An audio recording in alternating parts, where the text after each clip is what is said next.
Rony Walter Jatobá gosta de estrada. Nascido mineiro, viajou para a Bahia, onde foi caminhoneiro. Em São Paulo, metalúrgico e gráfico, antes de se tornar escritor e jornalista.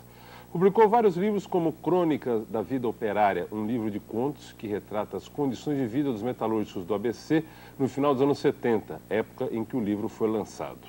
Com ele, Rony ganhou o prêmio Casa de las Américas, em Cuba. Depois vieram outros tantos, como Filhos no Medo e Tizil, a saga de um nordestino que busca ser feliz em São Paulo. Para falar de tudo isso e do seu recente Pavão Misterioso, está aqui comigo Rony Walter Jatobá. Tudo bem, Rony? Tudo bem, você? Rony Walter, é o seguinte, é lógico que não dá para fugir de cara esse clichê da estrada e tal, mas é evidente, você foi caminhoneiro, né? Um escritor que foi caminhoneiro. Essa experiência de pegar no volante, pegar a estrada literalmente, migrou para a tua literatura ou não? Eu acho que sim, porque quando eu fui caminhoneiro no interior da Bahia, eu tinha terminado de fazer o ginásio e meu pai não podia pagar para eu estudar em Salvador, que era o lugar mais próximo que tinha o colegial. Então, durante esse período, eu fiquei lendo.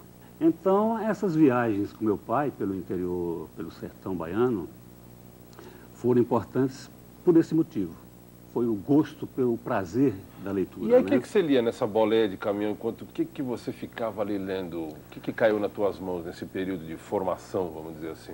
Bom, Campo Formoso, como eu falei anteriormente, tinha uma escola protestante e com uma formação, vamos dizer assim, muito literária. As pessoas liam muito. Nós tínhamos um professor de geografia e ele trazia do Rio de Janeiro, ou mandava buscar, todos os livros que saíam naquele momento, nos anos 60, nos anos 50. Então ele tinha uma biblioteca considerada assim, uma das maiores de literatura brasileira. Então ele tinha todos aqueles clássicos, né, do período, os mais vendidos do período, ele mandava comprar, inclusive autografados, Jorge Amado, Graciliano Ramos, né, Lins do Rego. Então ele tinha todos esses livros em primeira mão. E a gente, como alunos e aplicados leitores de literatura, nós éramos privilegiados por ter esses livros em primeira mão. Né? Já nesse momento, Rony Walter, você já descobriu que era esse o caminho que você queria trilhar? Por que eu estou te perguntando isso? Porque você nasceu em Campanário, em Minas Gerais, né? Aí você vai para o interior da Bahia. Aí você chega em São Paulo, você teve várias profissões atípicas que geralmente, a grosso modo, os escritores brasileiros, boa parte deles são formados em Direito, seguem uma carreira acadêmica ou são jornalistas. E você trabalhou, inclusive, como operário aqui em São Paulo. Né? E aí, em que momento você descobriu, não, a minha praia, quer dizer, a minha meta, filho de gente modesta, é ser escritor, é ser jornalista? Em que momento você, já ali, o leitor de boleia, ou chegou em São Paulo, foi aí que você deu o clique, vamos dizer assim?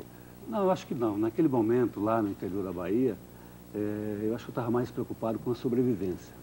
Né? Minha família é pobre. Muitos irmãos? 5 irmãos, né? E só eu que pude estudar até o ginásio, porque meu pai teve que fazer uma escolha, ou eu, ou outro, né?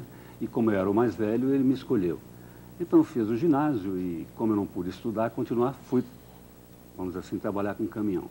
Mas isso eu fiquei esperando o momento, a grande oportunidade de todo nordestino, que é migrar para São Paulo. E isso aconteceu em 1970, quando foi uma família de São Miguel Paulista em visita lá à região e prometeu ao meu pai que pelo menos eu não ia passar fome aqui em São Paulo. Né? Quer dizer, ele me trazia e pelo menos ele deu esse sossego para minha mãe, dizendo assim, olha, ele não morre de fome. Então, aí minha mãe deixou, arrumou as suas economias e eu consegui pagar essa passagem para São Paulo. São Miguel Então, Paulista, só desculpa te interromper, para o telespectador de fora de São Paulo que não sabe, São Miguel Paulista é um dos grandes redutos da comunidade nordestina em São Paulo desde os anos 60, vamos dizer assim, né? Isso, desde os anos 50, né? Porque tem uma fábrica lá, Nitroquímica. Exatamente, a Nitroquímica. Que junta assim Santo Amaro e São Miguel Paulista, muita gente diz que inclusive Santo Amaro é a maior cidade nordestina do Brasil, né? São Miguel Paulista. Aí, desculpa te interromper, e você vem para São Miguel Paulista. Eu venho para São Miguel Paulista, no primeiro momento eu vou buscar um emprego na Nitroquímica. Mas não sei porquê, a Nitroquímica naquele fevereiro de 1970 não estava pegando ninguém, né, como dizia na época. Então eu fiquei um tempo desempregado e comecei a rodar para São Paulo e fui parar no ABC, em São Bernardo do Campo, onde comecei a trabalhar na indústria automobilística, uma fábrica que ainda existe, que é a Carmanguia, que produzia automóveis para Volkswagen. As margens da Via Anchieta. As margens da Via Anchieta. E nesse período eu morava em São Miguel Paulista, quer dizer, eu fazia uma viagem por toda a cidade, eu saía 4h30, eu saía 4h30 de São Miguel Paulista e pegava o trem até o Brás, e do Brás que eu pegava outra condução para ir para Carmanguia, onde eu entrava 7 horas da manhã.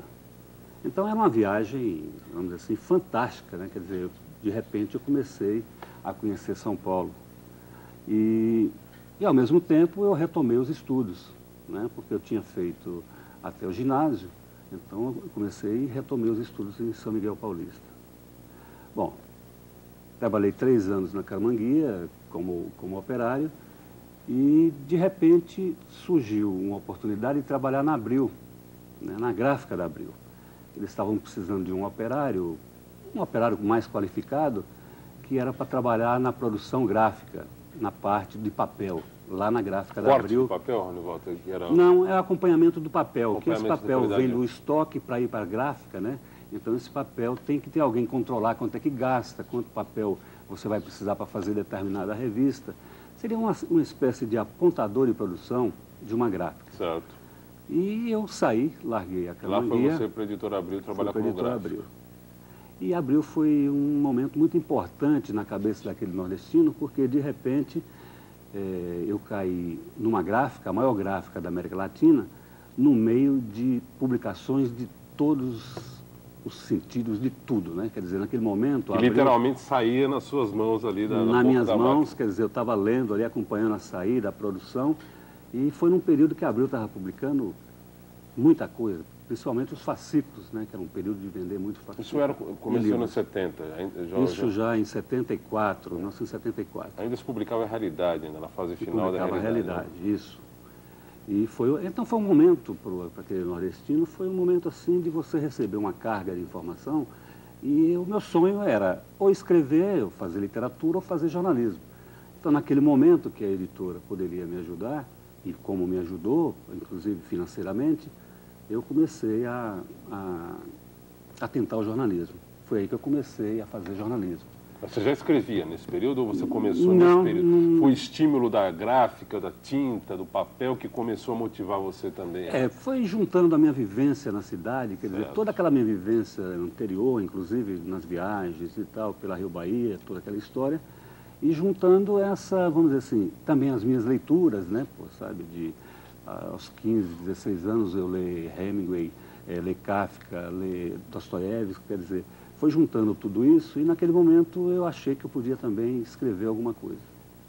Foi nesse momento que eu entro na faculdade de jornalismo, trabalhando na Abril e estudando jornalismo. E já também começando a escrever na Abril, que nesse momento ela já começou a me dar a oportunidade de fazer freelance, de fazer texto lá nas infantis. Na época eu trabalhava nas infantis. O teu contato a partir desse trabalho na gráfica, os teus contatos com a redação começaram, você começou a conhecer gente da área de jornalística. Isso, e começou a abrir portas para você. Porque na própria parte gráfica eu já tinha um contato com as redações, certo. Porque no fundo a gente servia de um elo, né, entre a redação e a gráfica, quer dizer. Então eu tive esse primeiro contato e fui aí tentando escrever. Mas eu acho que muito importante foi, por incrível que pareça, foi uma professora de literatura que ela me incentivou a escrever na aula de língua portuguesa. Isso lá atrás, você está dizendo? Não, isso aqui já em São Paulo. Já em São Paulo, quando você estava fazendo... Então eu resolvi fazer alguns contos baseados naquela minha experiência, naquela minha vivência de vida, porque... Afinal, eu tinha vivido 3 anos lá em São Miguel Paulista, ao lado da nitroquímica, com aquela efervescência de nordestinos e vamos dizer assim, de uma fábrica, né, que tudo ali vivia e vive ainda ao redor da fábrica. Então, eu resolvi colocar no papel aquelas... Aí que surge Crônicas da Vida Operária? Não, surge Sabor de Química. E eu venho aqui direto com Crônicas da Vida Operária, achando que era o preâmbulo do surge Sabor de Química. Por isso o título Sabor de Química. Tá, nitroquímica. Porque nitroquímica. Tá aqui, ó. Né? Sabor de Química.